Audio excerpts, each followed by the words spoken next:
A first alert update from last month's Brown County homeless count. Officials say a total of 203 people were identified as living without permanent housing, sleeping on the street.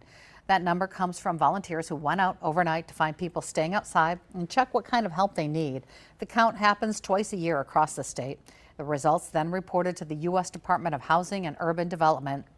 It's data that can directly affect how much federal funding comes back here to address homelessness.